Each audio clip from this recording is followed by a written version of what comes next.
السلام علیکم ورحمۃ اللہ وبرکاتہ۔ عزیز طلبہ، اسلامیات کے آج کے سبق میں انشاءاللہ ہم سورہ انفال کی آیت نمبر 7 سے آیت نمبر 10 تک پڑھیں گے۔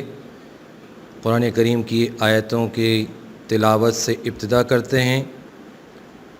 اعوذ باللہ من الشیطان الرجیم، بسم اللہ الرحمن الرحیم۔ وَإِذْ يَعِدُكُمُ اللَّهُ إِحْدَى الطَّائِفَتَيْنِ أَنَّهَا لَكُمْ وَتَوَدُّونَ أَنَّ غَيْرَ ذَاتِ الشَّوْكَةِ تَكُونُ لَكُمْ وَيُرِيدُ اللَّهُ أَن يُحِقَّ الْحَقَّ بِكَلِمَاتِهِ وَيَقْطَعَ دَابِرَ الْكَافِرِينَ لِيُحِقَّ الْحَقَّ وَيُبْطِلَ الْبَاطِلَ وَلَوْ كَرِهَ الْمُجْرِمُونَ إِذْ تَسْتَغِيثُونَ رَبَّكُمْ فَاسْتَجَابَ لَكُمْ أَنِّي مُمِدُّكُمْ بِأَلْفٍ مِّنَ الْمَلَائِكَةِ مُرْدِفِينَ وَمَا جَعَلَهُ اللَّهُ إِلَّا بُشْرَىٰ وَلِتَطْمَئِنَّ بِهِ قُلُوبُكُمْ وَمَا النَّصْرُ إِلَّا مِنْ عِندِ اللَّهِ إِنَّ اللَّهَ عَزِيزٌ حَكِيمٌ۔ اللہ تعالیٰ ارشاد فرماتے ہیں، اور اس وقت کو یاد کرو جب خدا تم سے وعدہ کرتا تھا کہ ابو سفیان اور ابو جہل کے دو گروہ میں سے ایک گروہ تمہارا مسخر ہو جائے گا، اور تم چاہتے تھے کہ جو قافلہ بے شان و شوکت یعنی بے ہتھیار ہے وہ تمہارے ہاتھ آ جائے، اور خدا چاہتا تھا کہ اپنے فرمان سے حق کو قائم رکھے اور کافروں کی جڑ کاٹ کر پھینک دے، تاکہ سچ کو سچ اور جھوٹ کو جھوٹ کر دے۔ گو مشرک ناخوش ہی ہوں جب تم اپنے پروردگار سے فریاد کرتے تھے تو اس نے تمہاری دعا قبول کر لی اور فرمایا کہ تسلی رکھو، ہم 1000 فرشتوں سے جو ایک دوسرے کے پیچھے آتے جائیں گے تمہاری مدد کریں گے، اور اس مدد کو خدا نے محض بشارت بنایا تھا کہ تمہارے دل اس سے اطمینان حاصل کریں، اور مدد تو اللہ ہی کی طرف سے ہے، بے شک خدا غالب حکمت والا ہے۔ عزیز طلبہ، قرآن کریم کی ان آیتوں کی تلاوت اور ترجمہ آپ کے سامنے پیش کیا جا چکا۔ ان آیات کی تفسیر سے پہلے ایک ضروری وضاحت میں پچھلی آیات سے، پچھلے سبق سے متعلق ضروری سمجھتا ہوں کہ وہ کر دوں، اور وہ یہ ہے کہ جب رسول اللہ صلی اللہ علیہ وسلم نے مشورہ کیا تھا صحابہ سے ابو سفیان کے قافلے سے متعلق، تو اس وقت بھی بعض صحابہ کی طرف سے ہچکچاہٹ کا اظہار ہوا، اور اسی کو قرآن کریم نے وَإِنَّ فَرِيقًا مِّنَ الْمُؤْمِنِينَ لَكَارِهُونَ سے تعبیر کیا۔ اور پھر اس کے بعد جیسے میں نے آپ کو بتایا تھا کہ بئر سقیہ پر جب آپ صلی اللہ علیہ وسلم نے مشورہ کیا تو حضرت ابو ایوب انصاری رضی اللہ تعالیٰ عنہ اور بعض صحابہ نے یہ عرض کیا تھا کہ ہم چونکہ لشکر سے جو ہے جنگ کرنے کے لیے نہیں آئے تھے، قافلے کو روکنے کے لیے آئے تھے، اس لیے ہمیں واپس جانا چاہیے۔ اس کو قرآن کریم نے یجادلونک فی الحق بعد ما تبین یہاں پر اس آیت میں ذکر کیا، اور اس طرف اشارہ کیا کہ صحابہ اکرام چونکہ ان کی شان بہت اونچی ہے اور بہت اعلیٰ ہے، ساری امت میں بلکہ ساری امتوں میں سب سے اونچی شان والے ہیں، انبیاء کے بعد انہی کا مقام ہے، تو لہٰذا ان کی طرف سے یہ جو ہچکچاہٹ ہوئی اور اس طرح کا مشورہ ہوا تو یہ ان کی شان کے مطابق نہیں تھا، اگرچہ یہ مشورہ چونکہ ان کو اجازت تھی، اور مشورے کا اصول بھی یہی ہے کہ جو آدمی جس سے مشورہ لیا جائے وہ نیک نیتی سے، اخلاص کے ساتھ جو بہتر چیز اس کی سمجھ میں آئے وہ مشورہ دے۔ تو صحابہ نے جو بات ان کی سمجھ میں آئی اس کے اعتبار سے بہتر مشورہ دیا، لیکن چونکہ ان کی شان کے مطابق نہیں تھا اس لیے قرآن کریم نے اس کو یہاں ان الفاظ سے جو ہے وہ تعبیر کیا اور ان الفاظ سے ذکر کیا۔ لیکن ساتھ ساتھ یہ بات بھی ذہن میں رہے کہ جن صحابہ نے مشورہ دیا تھا وہ بھی پیچھے نہیں ہٹے۔ جب حضور اقدس صلی اللہ علیہ وسلم نے طے فرما دیا تو وہ بھی ایک لمحے کے لیے بھی انہوں نے ہچکچاہٹ کا مظاہرہ نہیں کیا، اور آپ صلی اللہ علیہ وسلم نے جب بئر سقیہ سے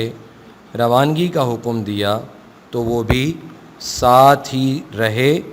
ایک لمحے کے لیے بھی وہ پیچھے نہیں ہٹے۔ آج کا سبق یہیں سے شروع کرتے ہیں کہ رسول اللہ صلی اللہ علیہ وسلم نے صحابہ سے مشورہ لیا، اور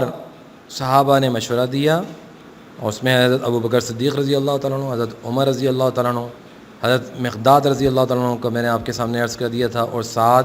بن معاذ رضی اللہ تعالیٰ عنہ کی تقریر مختصر سی آپ کے سامنے عرض کی تھی۔ تو اس کے بعد آپ صلی اللہ علیہ وسلم نے بہت خوشی کا اظہار فرمایا اور قافلے کو حکم دیا کہ اللہ کے نام پر چلو، اور یہ خوشخبری بھی سنائی جس کا ذکر یہاں آیا کہ مجھ سے اللہ تعالیٰ نے یہ وعدہ فرمایا ہے کہ ان دونوں جماعتوں میں سے ایک جماعت پر ہمارا غلبہ ہوگا۔ یہ دو جماعتیں کون سی ہیں؟ ایک ابو سفیان کا تجارتی قافلہ، اور دوسرا مکہ سے آنے والا لشکر۔ تو یہ آپ صلی اللہ علیہ وسلم نے فرمایا، اور اسی کو وَإِذْ يَعِدُكُمُ اللَّهُ إِحْدَى الطَّائِفَتَيْنِ یہاں پہ ذکر کیا گیا ہے، قرآن نے ذکر کیا، اور ساتھ ساتھ یہ بھی ذکر کیا قرآن کریم میں اللہ تعالیٰ نے کہ صحابہ کے دل میں یہ خیال آیا کہ چونکہ قافلے پر قبضہ کرنا یہ آسان تھا، اور انسان کا جو دل و دماغ ہے وہ آسانی کی طرف جاتا ہے، اس کی فطری جو عادت ہے وہ یہی ہے کہ وہ آسانی کو اختیار کرتا ہے۔ تو قرآن کریم نے اس کو بھی ذکر کیا کہ چونکہ تجارتی قافلے پر قبضہ آسان اور بے خطر تھا، اور مسلح فوج پر مشکل اور خطرات سے پر، تو بعض صحابہ اکرام کی تمنا اور خواہش یہ ہوئی کہ وہ جماعت جس پر مسلمانوں کا قبضہ ہونے کا وعدہ اللہ تعالیٰ کی طرف سے ہوا ہے وہ غیر مسلح تجارتی قافلہ ہو جائے۔ لیکن رسول کریم صلی اللہ علیہ وسلم اور بہت سے اکابر صحابہ کی اشارات ربانی یہ ارادہ ہوا کہ مسلح فوج پہ قبضہ ہو تو بہتر ہوگا، اور اللہ تعالیٰ یہی چاہتے تھے۔ اللہ تعالیٰ نے اس کو قرآن کریم میں ذکر کیا کہ تم یہ چاہتے تھے کہ قافلہ پر قبضہ ہو جائے، لیکن اللہ تعالیٰ چاہتا تھا کہ حق کو قائم رکھے اور کافروں کی جڑ کاٹ کر پھینک دے، اور یہ اسی صورت میں تھا جب کہ ان کے لشکر جرار کو شکست ہو اور ان کا غرور خاک میں مل جائے، ان کے بڑے بڑے سردار جن پر ان کو گھمنڈ تھا اور غرور تھا وہ سارے کے سارے مٹی میں ملا دیے جائیں۔ یہ اسی صورت میں ممکن تھا، لہذا اللہ تعالیٰ نے یہی چاہا کہ سچ کو سچ اور جھوٹ کو جھوٹ کر دے، تاکہ پوری دنیا پہ واضح ہو جائے کہ ایک چھوٹی سی جماعت ایک بڑے لشکر پر غالب آ گئی۔ اس کا مطلب یہ ہے کہ اللہ کی مدد اس چھوٹی سی جماعت کے ساتھ تھی، ورنہ ایک چھوٹی جماعت ایک بڑے لشکر پر غالب نہیں آ سکتی۔ یہ انتہائی مشکل ترین بات ہے، بلکہ ناممکن ترین بات ہے، لیکن اس چھوٹی سی جماعت کا غالب آنا یہ اس بات کی علامت کہ اس جماعت کے ساتھ اللہ کی مدد اور یہ حق پر ہے، یہ جماعت حق پر ہے۔ تو اللہ تعالیٰ نے اس کو ذکر کیا یہاں پر، اور آگے جب رسول اللہ صلی اللہ علیہ وسلم نے جب یہ مقابلہ ٹھن جانے کے بعد جو پیش آیا کہ رسول کریم صلی اللہ علیہ وسلم نے جب یہ دیکھا کہ آپ کے رفقا صرف 313 اور وہ بھی اکثر غیر مسلح ہیں، اور مقابلہ 1000 مسلح جوانوں کے لشکر سے، تو حضور اقدس صلی اللہ علیہ وسلم نے اللہ تعالیٰ کی بارگاہ میں نصرت و امداد کی دعا کے لیے ہاتھ اٹھائے۔ آپ دعا مانگتے تھے اور صحابہ اکرام آپ کے ساتھ آمین کہتے تھے۔ اسی کو آیت نمبر 9 میں استستغیثون ربکم فاستجاب لکم سے اللہ تعالیٰ نے ذکر کیا ہے، اور حضرت عبداللہ ابن عباس رضی اللہ تعالیٰ عنہ حضرت صلی اللہ علیہ وسلم کی دعا کے یہ کلمات نقل فرمائے، جس کا ترجمہ یہ ہے: یا اللہ مجھ سے جو وعدہ آپ نے فرمایا ہے اس کو جلد پورا فرما دیجئے۔ یا اللہ اگر یہ تھوڑی سی جماعت مسلمانوں کی فنا ہو گئی تو پھر زمین میں کوئی آپ کی عبادت کرنے والا باقی نہیں رہے گا، حضرت صلی اللہ علیہ وسلم برابر اسی طرح الیا وزاری کے ساتھ روتے ہوئے گڑ گڑاتے ہوئے دعا میں مشغول رہے، یہاں تک کہ آپ کے شانوں سے چادر بھی سرک گئی۔ حضرت ابوبکر صدیق رضی اللہ عنہ آگے بڑھ کر چادر اڑائی اور عرض کیا، یا رسول اللہ آپ زیادہ فکر نہ کریں، اللہ آپ کی دعا ضرور قبول فرمائیں گے اور اپنا وعدہ پورا فرمائیں گے۔ تو پھر آگے آ گیا، فاستجاب لکم انی ممدکم بألف من الملائکۃ مردفین، اللہ تعالیٰ نے تمہاری فریاد سن لی اور فرمایا 1000 فرشتوں سے تمہاری امداد کروں، جو یکے بعد دیگرے قطار کی صورت میں آنے والے ہوں گے۔ اب فرشتے تو عزیز طلبہ بہت طاقتور ہیں اور ایک فرشتہ ہی کافی ہوتا، لیکن 1000 فرشتوں سے کیوں مدد کا کہا گیا؟ تو اس وجہ سے کہا گیا کہ انسان کی فطرت ہے کہ وہ تعداد سے متاثر ہوتا ہے۔ تو صحابہ بھی انسان تھے، سامنے 1000 کا لشکر تھا اور تیاری کے ساتھ تھا، مسلح تھا، یہاں 313 تھے غیر مسلح تھے، تو تعداد کا اثر پڑ سکتا تھا، اس لیے جو تعداد سامنے لشکر کی تھی اللہ تعالیٰ نے وہ ذکر فرما دی کہ 1000 فرشتے ہم تمہاری مدد کے لیے بھیجیں گے، تاکہ تمہارے دل مطمئن ہو جائیں کہ تعداد کا معاملہ بھی ان سے کم نہیں ہے، اور فرشتے طاقت میں تو انسان سے زیادہ ہی ہیں۔ اور یہ فرشتے بھی کون سے کہ جو ایک کے پیچھے دوسرا آتا جائے گا، مسلسل اترتے جائیں گے، یعنی آسمان سے اتریں گے۔ گویا کہ زمین پہ جو فرشتے ہیں ان سے مدد نہیں لی جائے گی، ان کو مدد کے لیے نہیں بھیجا جائے گا، بلکہ خاص فرشتوں کو اللہ تعالیٰ مدد کے لیے بھیجیں گے۔ اچھا، یہاں ایک اور بات بھی میں عرض کر دیتا ہوں کہ سورہ آل عمران میں اس کا بھی ذکر آیا کہ 3000 اور 5000 کی تعداد بھی جو ہے غزوہ بدر میں ذکر کی گئی ہے، تو اس کو بھی آپ یہاں سمجھ لیں تاکہ آپ جب کبھی وہاں سورہ آل عمران کا ترجمہ پڑھیں تو آپ کو کوئی اشکال نہ رہے۔ اور قرآن کریم کی جو آیات وہاں پر آئی ہیں وہ بھی آپ کے سامنے تلاوت کر دیتا ہوں۔ جو قرآن کریم آل عمران میں آیا، أَلَنْ يَكْفِيَكُمْ أَنْ يُمِدَّكُمْ رَبُّكُمْ بِثَلَاثَةِ آلَافٍ مِّنَ الْمَلَائِكَةِ مُنزَلِينَ، جس میں 3000 فرشتوں کی فرشتے امداد کے لیے آسمان سے نازل ہونے کا وعدہ کیا گیا۔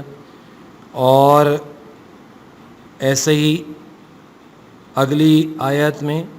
بَلَا إِن تَصْبِرُوا وَتَتَّقُوا وَيَأْتُوكُم مِّن فَوْرِهِمْ هَٰذَا يُمْدِدْكُمْ رَبُّكُمْ بِخَمْسَةِ آلَافٍ مِّنَ الْمَلَائِكَةِ مُصَوِّمِينَ، یعنی اگر تم ثابت قدم رہے، تقوی پہ رہے، اور مقابل لشکر نے اچانک ایک ساتھ تم پر وہ ٹوٹ پڑا، تو تمہارا رب تمہاری امداد 5000 فرشتوں سے کرے گا جو خاص نشان یعنی خاص وردی میں ہوں گے۔ تو اس میں بات سمجھنے کی یہ ہے کہ 1000 کی بات تو آپ کی سمجھ میں آئی گئی کہ سامنے 1000 کی تعداد تھی، اس لیے 1000 کا وعدہ کیا گیا۔ لیکن اسی دوران بعض روایات میں ہے کہ مسلمانوں کو اطلاع ملی کہ قریشی لشکر کے لیے مزید کمک آ رہی ہے، یعنی مزید لشکر آ رہا ہے، ان کی مدد کے لیے مزید مسلح افراد آ رہے ہیں۔ تو اس سے مسلمانوں میں بے چینی پیدا ہوئی، اس پر 3000 کا وعدہ کیا گیا، بِثَلَاثَةِ آلَافٍ مِّنَ الْمَلَائِكَةِ مُنزَلِينَ۔ اور 5000 کا وعدہ اس صورت میں کیا گیا جیسے قرآن کریم میں خود بھی ہے کہ اگر سارے کے سارے مل کر تم پر اچانک حملہ کریں گے تو اس صورت میں 5000 سے تمہاری مدد کی جائے گی۔ لیکن چونکہ پیچھے مدد بھی نہیں آئی اور انہوں نے اچانک بھی حملہ نہیں کیا، تو علماء مفسرین نے یہ لکھا ہے کہ 1000 فرشتوں سے جو ہے وہ مدد کی گئی، کیونکہ 1000 کی تعداد سامنے موجود تھی۔ 1000 فرشتے جو ہے وہ آسمان سے زمین پر بھیجے اور انہوں نے صحابہ کی مدد کی۔ اور یہاں پر جو ہے وہ مردفین آیا ہے کہ ایک کے پیچھے ایک آتے رہیں گے، اس میں کوئی انقطاع نہیں آئے گا، مسلسل آئیں گے۔ اللہ تعالیٰ مجھے اور آپ کو وہاں بدر میں لے جائے اور آپ اپنی آنکھوں سے دیکھ سکیں۔ بتاتے ہیں اس میدان پہ، جہاں پہ یہ میدان بدر پہ جب کھڑے ہوتے ہیں تو وہاں سے سامنے پہاڑ نظر آتے ہیں، اور بتانے والے یہ بتاتے ہیں کہ ان پہاڑوں پر فرشتوں کا نزول ہوا تھا اور وہاں سے فرشتے اتر کر اس میدان جنگ میں شامل ہوئے، جیسے کہ مختلف روایتوں میں بھی آیا۔ آگے اللہ تعالیٰ فرماتے ہیں وَمَا جَعَلَهُ اللَّهُ إِلَّا بُشْرَىٰ وَلِتَطْمَئِنَّ بِهِ قُلُوبُكُمْ، اس مدد کو خدا نے محض بشارت بنایا تھا تاکہ تمہارے دل اس سے اطمینان حاصل کریں، ورنہ اللہ تعالیٰ کو نہ تو فرشتوں کی مدد کی ضرورت ہے، نہ کسی اور مخلوق کی مدد کی ضرورت ہے، اللہ کا تو اشارہ ہی کافی ہے۔ اور اصل جو مدد ہے وَمَا النَّصْرُ إِلَّا مِنْ عِنْدِ اللَّهِ، اور مدد تو اللہ ہی کی طرف سے ہے، بے شک ان اللہ عزیز الحکیم، بے شک خدا غالب حکمت والا ہے۔ تو میرے عزیز طلبہ، آج کا سبق ہم یہاں ختم کرتے ہیں، اور اس سبق کے اختتام پر الکلمات و تراکیب یہ الفاظ معنی لکھے ہوئے ہیں۔ الانفال مال غنیمت، اصلحوا ذات بینکم، اپنے آپس کے تعلقات درست کرو، وجلت ڈرتے ہیں، ڈر جاتے ہیں، کارہون ناگواری محسوس کرنے والے، یساقون وہ ہاکے جاتے ہیں، احدا ایک مؤنث کے لیے استعمال ہوتا ہے، دابر جڑ، تستغیثون تم فریاد کرتے ہو، مردفین لگاتار آنے والے، غیر ذات الشوکہ بغیر کانٹے کے، بغیر اسلحے کے اور قوت کے۔ یہ الفاظ معنی آپ یاد کریں گے، اور اس کے بعد سوال نمبر 1، سوال نمبر 2، یہ ہم اس سبق کے ساتھ اپنے نوٹس کی جو تصویر ہے وہ بھی آپ کو شیئر کر رہے ہیں۔ اس میں آپ صفحہ نمبر 1 پہ سورہ انفال کا خلاصہ اور رکوع نمبر 1، سوال نمبر 1 اور سوال نمبر 2 یہ آپ اس صفحے سے یاد کر لیں گے، اس صفحے سے یاد کریں گے۔